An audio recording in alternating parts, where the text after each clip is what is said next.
You know not to smoke in your cabin. You know not to steal the bathrobe. But do you know about the port day glitch that is draining bank accounts right now? Or the new zero-tolerance scanner rule that is getting everyone detained at the terminal? Cruise lines have quietly updated their tech, their laws, and their fees for 2026. If you cruise like it's 2019, you are going to pay for it. Literally. I'm revealing 12 mistakes that are catching everyone off guard this year, including seasoned cruisers, who should absolutely know better. And number 9 is the one that ruins more vacations than any other mistake on this list. Let's get into it.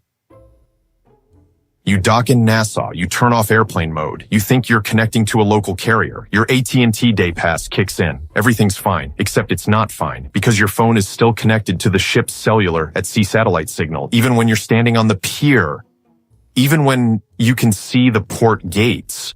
That satellite connection charges $6 per minute, and your phone won't tell you it's happening. One passenger reported a $1,300 phone bill from a single port day in Cozumel.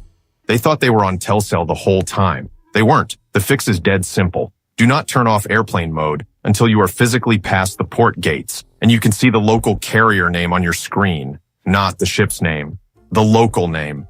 BTC in the Bahamas, Telcel in Mexico. Until you see those letters, your phone is still bleeding money through the ship's satellite. You get a stomach ache at midnight. You go to the medical center. You expect something like an urgent care visit back home, maybe $100. In 2026, a simple after-hours visit on a cruise ship costs $600 just to be seen. If they put you on an IV, that's $3,000 per day, and they charge it to your CPAS account immediately, right to the credit card on file. If your card has a $5,000 limit, one medical visit can max it out. Now you have 0 available credit for the rest of the trip. No drinks, no excursions, no specialty dining, nothing. The fix? Bring basic medications with you, stomach remedies, pain relief, anti-nausea tablets, and if it's not a genuine emergency, wait until the next port and find a walk-in clinic on land. It'll cost you a fraction of the ship price. You walk into an elevator on Icon of the Seas or Carnival Jubilee. You look for the buttons inside. There are no buttons inside. These new ships use destination dispatch. You select your floor on a screen outside the elevator in the lobby. The system assigns you a specific elevator. You get in, and it takes you there. No buttons needed. But if you don't know this, you step inside, panic, and ride up and down for 20 minutes while other passengers stare at you. I've watched it happen 3 times on a single sailing. It screams newbie louder than a matching cruise t-shirt. Check your ship before you board. If it's a newer vessel, look up whether it has destination elevators. 2 minutes of research saves you from becoming the elevator entertainment for Deck 7. You packed in a hurry. At the bottom of your purse, there's a stray CBD gummy from 6 months ago, or a single bullet casing you picked up as a souvenir at a shooting range. In 2019, security would confiscate it and move on. In 2026, cruise lines are handing passengers directly to local police. We're seeing arrests, lifetime bans, real consequences for items people genuinely forgot were in their bag. Before you pack, empty every pocket of every bag you're bringing. Turn them inside out. Check the linings. Check the zippers.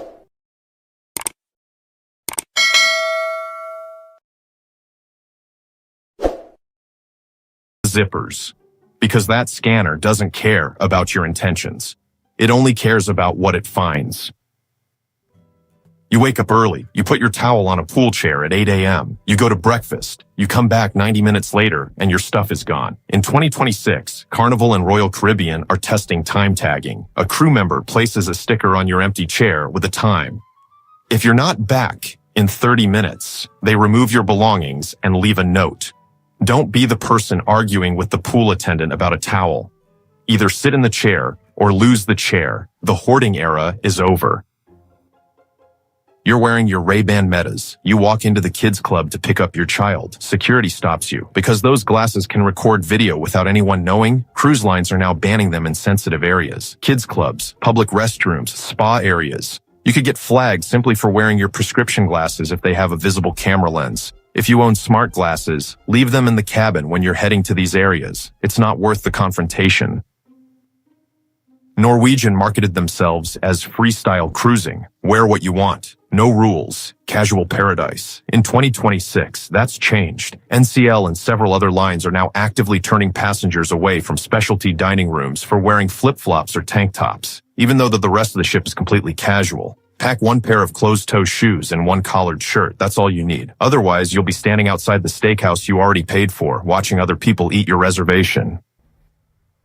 This is the mistake that ruins more days than any other on this entire list. You're in port. You check your iPhone for the time. It says you have 45 minutes until all aboard. You grab one more drink. You browse one more shop. But your phone auto-updated to local port time. The ship is running on ship time, which is home port time. And there's a 1 hour difference. Your 45 minutes was actually negative 15 minutes. The ship has already pulled away. I've watched it happen. It's devastating. And it's completely avoidable. Buy a cheap manual watch before your cruise. Set it to ship time on day one. Never change it. Wear it every single time you leave the ship. Your phone lies. The watch doesn't. Your boarding window says 11 to 11:30. You show up at 10 because you're excited. In 2026, terminals are strict on crowd control. If you arrive before your window, they'll make you stand outside in the heat. If you arrive late, some ports are now denying boarding entirely until the next available slot, which could be hours later. Treat that window like a flight time, not a suggestion, an appointment. Arrive 10 minutes before your slot, not an hour, not 2 hours. You got $100 in onboard credit as a booking perk. You plan to use it toward your gratuities. Bad news. Many lines now classify onboard credit as non-refundable and non-applicable to service charges. You can buy drinks with it. You can buy Wi-Fi with it, but you cannot use it to pay your mandatory daily gratuities. That's still coming out of your credit card. Read the fine print before you budget around that free credit. It might not cover what you think it covers. The Washi crew is not playing games in 2026. New norovirus strains are circulating. Cruise lines are aggressively enforcing hand sanitation before entering any buffet area. If you try to bypass the wash station, you will get called out, loudly, in front of everyone. And other passengers will publicly shame you faster than the crew will. Wash your hands. Use the sanitizer. It takes 8 seconds. The alternative is becoming the most hated person on deck 14. Avoid the buffet blunder. The moment boarding starts, 3,000 hungry people march straight to the buffet. It's loud, it's crowded, it's chaotic. That's where the rookies go. The pros walk right past it. They head straight to the Solarium Bistro, Park Cafe, or the Local. On embarkation day, most passengers assume these places are closed. While everyone else is fighting over tongs, you're sitting in air-conditioned silence with a fresh sandwich and zero line. This is honestly the closest thing to a VIP lounge. On most modern ships, your lights and air conditioning are controlled by one thing. That slot by the door. If you pull your key card out, the room shuts down. But you don't need your SeaPass card. Use an old library card, a grocery loyalty card, or even a business card. It works perfectly. Your cabin stays cold, your phone keeps charging, and you never panic because you forgot your key in the slot. Be your own bartender. Most major cruise lines allow you to bring 2 bottles of wine per cabin. But here's the trap. Bring that bottle to the dining room and they hit you with a $25 corkage fee. Here's the workaround. Bring a corkscrew. Open the bottle in your room. Pour a glass. Carry it to dinner. No fee, no drama. You just saved $25 with one simple habit. The shower attack. Cruise shower curtains have a mind of their own. They drift inward, they cling to your legs, and honestly, it's just gross. But you can fix it with 2 simple items, heavy binder clips or magnetic weights. Just clip them to the bottom hem of the curtain and voila. The curtain stays put, the shower stays normal. It's a tiny fix, but it really makes every morning better. These luggage tag holders are actually great. The mistake is when you use them. Do not attach cruise tags before your flight. Airport baggage systems are basically shredders, and conveyor belts love to snag those plastic loops. If you attach these at home, they'll be ripped off before you even land, and a bag with no tag does not make it to your room. The correct move? Keep the tags inside your carry-on. Attach them only when you are standing at the cruise terminal sidewalk or at the hotel the night before. Never fly with cruise tags attached. Stop fighting over outlets. Take a look at your cabin desk. See that strange round outlet next to the US ones? Most Americans just ignore it, but if you bring a $3 European Type-C adapter, and plug it in. You just doubled your charging space without breaking the ship's no surge protector rules. It's the outlet nobody else is using. Hack number 7. The TV lockout. Cruise lines disable the input button so you can't use your Fire Stick or laptop. The workaround? Bring a cheap universal remote, or, a Samsung remote if the TV is Samsung. Often, a generic remote can override hotel mode. Just remember to switch it back before you leave so the next guest isn't confused. Hack number 8. Beat the ATM fees. Ship ATMs are brutal. $6 to $10 per withdrawal. Instead, go to the casino. Charge $100 to your room account as gaming credit. Play one spin for 50 cents, then hit cash out. Take the ticket to the cashier. You just pulled cash from your credit card with zero ATM fees. Never book spa treatments on sea days. That's when prices peak.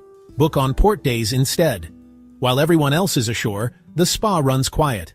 That's when 20 to 30% discounts appear. Same massage, much lower price. Okay, so this is honestly the easiest money you'll ever make. If you're planning to cruise again, make sure to book while you're still on board. You'll get reduced deposits plus instant onboard credit. Seriously, it's often $100 or more that you can spend right away. And get this, you don't even need to pick a date. Just book an open booking and decide later. Alright, stop being polite. The main dining room is totally all you can eat. Can't make up your mind? Just order both options. 3 appetizers? Go for it. You paid for the food, so don't leave hungry. Here's a good one. Same food, but at half the price. A specialty dinner might run you $60, but lunch? It's often just $25. Check the app on sea days, because, honestly, it's one of the best value plays on the ship. So, here's the best alarm clock you'll find on board. Just order a free continental breakfast the night before, hang the tag on your door, and that's it. The gentle knock in the morning wakes you up, and suddenly, coffee is in your hand instantly. No phone alarm needed. Seriously. This one hurts. Before sail away, put your phone in airplane mode. Cellular at sea is not included in your plan. Just one email sync can trigger massive charges. Wi-Fi on, cellular off, always. The second bathroom. If 4 people share one cabin, stop fighting the shower line. Go to the fitness center locker room. Bigger showers, better pressure, unlimited towels. It's a free upgrade most people never use. And finally, hack 16. Reverse packing. Your checked bag won't arrive until late afternoon, so pack a survival kit in your carry-on. Swimsuit, medication, chargers. You'll be in the pool by 1 p.m. while everyone else waits in jeans. First up, let's talk about that balcony. You paid hundreds of dollars extra for privacy, right? Wrong. Those dividers between rooms are not soundproof, and they definitely aren't sight-proof. There are often gaps at the floor, gaps at the wall. Plus, at night, the glass reflections act like mirrors. So before you decide to get romantic or step out there without clothes on, remember this. If you can hear your neighbor opening a soda can, they can hear everything you are doing. Don't become the talk of the corridor. Speaking of privacy, remember this. Your cabin steward comes in at least once a day, usually twice. They are professionals, and they have seen it all. But let's not make it awkward. If you brought specific outfits for the evening, or if you have prohibited items sitting out on the counter, put them in a drawer before you leave for breakfast. It's about mutual respect. You don't want to come back and find your personal items neatly arranged on a towel animal. Trust me. Now, about those prohibited items. Let's be real. Statistics show about 13% of cruisers try to sneak alcohol on board to save money. Is it allowed? No. Can you get kicked off? Technically, yes. But usually, if they catch you, you get sent to the naughty room. This isn't a jail. It's a room where they open your bag, confiscate the bottle, and give it back at the end of the trip. People swear by rum runner pouches, but you have to decide if saving $50 is worth the embarrassment of being called down to security. If you are looking for your crowd on board, you need to know the codes in the daily planner. The cruise lines use discretion here. If you see a meeting for Friends of Bill W., that is not a guy named Bill hosting a party. That is the International Code for Alcoholics Anonymous meetings. And if you see Friends of Dorothy, that is the meetup for LGBTQ+ travelers. Knowing the codes helps you find your community without awkward questions. This one sounds crazy for a tropical cruise, but pack a hoodie or a wrap. Seriously. The air conditioning inside the ship, especially in the theater and the main dining room, is set to Arctic. Plus, the wind on the top deck at night while the ship is moving at 20 knots, it is freezing. Do not be the person shivering in a tank top during the comedy show, or you will end up buying an overpriced sweatshirt in the gift shop. This is my favorite pro tip. In the main dining room, the menu is just a suggestion. You are not limited to one appetizer and one entree. Want 2 lobster tails? Order them. Want to make your own surf and turf? Order the steak and the shrimp. Want to skip the salad and order 3 appetizers instead? Do it. As long as they have the ingredients, the waiters usually love to make it happen. You already paid for the food. Don't be shy. Here is a packing tip that saves your sanity. Cruise cabin bathrooms are tiny and have 0 counter space. If you leave your stuff out, it will slide onto the floor. Bring a cheap over-the-door shoe organizer. Hang it on the bathroom door. Put your sunscreen, hair clips, meds, and deodorant in the pockets. It acts like a vertical drawer and keeps the cabin clutter-free. Throw a few magnetic hooks in your bag too.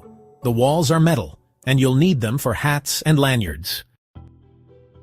If you head to the casino, stay away from the Keymaster or Skill Crane games. You know the ones. Stacks of cash. iPads. They look like games of skill, but they aren't. They are programmed just like slot machines to only pay out after a certain amount of money has been fed into them. You aren't winning that iPad because you have good aim. You win only if the computer decides it's time to pay out. Did you know you can check exactly how clean your ship is before you book? It's public record.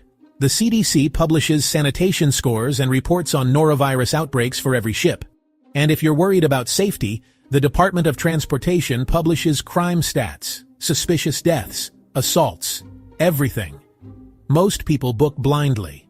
A pro checks the safety record first. It takes 5 minutes on Google. So, on the last morning, the ship just turns into chaos, right? They'll give you a number or a zone tag to get off the ship. But here's the secret, you can usually ignore it. If you're able to carry your own luggage off the ship without any help, go for self-assist. You can walk off literally whenever you want, usually as early as 7 o'clock in the morning. Don't just sit in a lounge for 2 hours waiting for them to call number 4 if you've got your bags in hand. This is a serious one, and honestly, people get it wrong all the time. Do not try to hook up with the crew. It's strictly against maritime employment laws. Officers are one thing, but if you invite a bartender or cabin steward back to your room, you're not being fun, you're actually getting them fired. They have 0 tolerance for this. The ship has cameras everywhere. If a crew member enters a passenger cabin unnecessarily, they'll lose their job and be put off at the next port. And on that note, just assume you are always being watched. There is, effectively, 0 privacy in public areas. Hallways, elevators, decks, stairwells. Cameras cover nearly every inch of the ship for safety and liability. The bridge is monitoring constantly. Also, be aware that cameras on the bridge wings often look down the side of the ship, so your balcony might not be as hidden as you think. Behave yourself. I get this question constantly. Can I bring my gummies if I have a prescription? Or, it's legal in California. Can I bring it? The answer is no. Cruise ships follow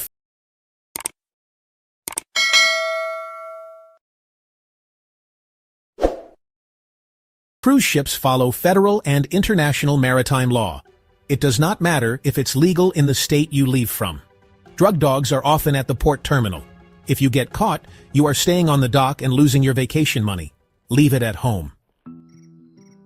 Finally, check your spending account every single night on the Cruze app. Do not wait until the last day. The cruise lines make mistakes constantly. You might get charged for a drink you didn't order, or a spa treatment you canceled. It is much easier to fix a $15 mistake on a Tuesday night than it is to stand in a massive line at guest services on the last morning when you're trying to catch a flight. That line is always a nightmare. Avoid it. Secret number 1. Stop eating in the main dining room every night. I know, it sounds crazy. You paid for the white tablecloth experience. You want the waiter to put the napkin in your lap. But here is the reality in 2026. The main dining room is slower than ever before. Kitchens are understaffed, the portions are getting smaller, and you will spend 2 hours sitting there just to get a lukewarm steak. On lines like Princess, MSC, or even Royal Caribbean, the secret is that the buffet is actually better. Yes, the buffet. On prime rib night, the buffet carves the exact same meat as the dining room. But you get it instantly. You get it hot. And you can have as much as you want without judging eyes. Use the dining room for the atmosphere once or twice, sure. But for the actual meal, the pros are upstairs eating while you are still waiting for bread. Secret number 2. Never, ever put your suitcase in the hallway on the last night. The cruise line begs you to do this. They send you tags. They tell you to put them out by 10 p.m. They want to clear the ship fast for the next passengers.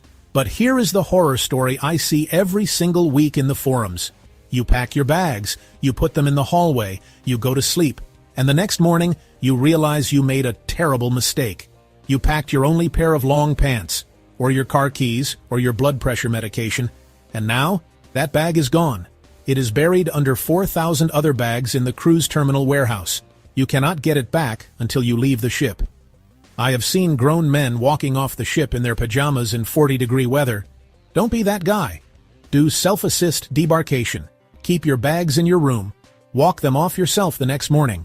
You are in control, you get off faster, and you never lose your pants.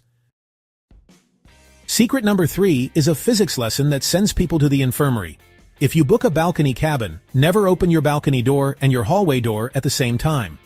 It seems like a nice idea to get a breeze going through the room. But ships are pressurized environments. When you open both ends, it creates a massive wind tunnel effect. The pressure difference is strong enough to slam your heavy cabin door shut. It hits with the force of a hammer. If your fingers are in that door jamb, they are crushed. If a mirror is on the wall, it shatters across the room. Treat your cabin like a spaceship airlock. One door opens, the other must be closed. Let's talk about the quickest way to ruin your vacation budget. Secret number 4, the maritime roaming rule. Do not wait until the ship moves to turn off your cellular data. Many people think, I have an international plan with Verizon, I'm fine. You are not fine. Once that ship leaves the port, your phone connects to cellular at sea. This is a satellite network. It is not covered by your domestic carrier. If your phone automatically downloads one email or updates one app in the background, you could come home to a $300 or $400 phone bill. I am not exaggerating. Put your phone in airplane mode while you are still standing on the dock. Use the ship's Wi-Fi but keep the cellular radio off.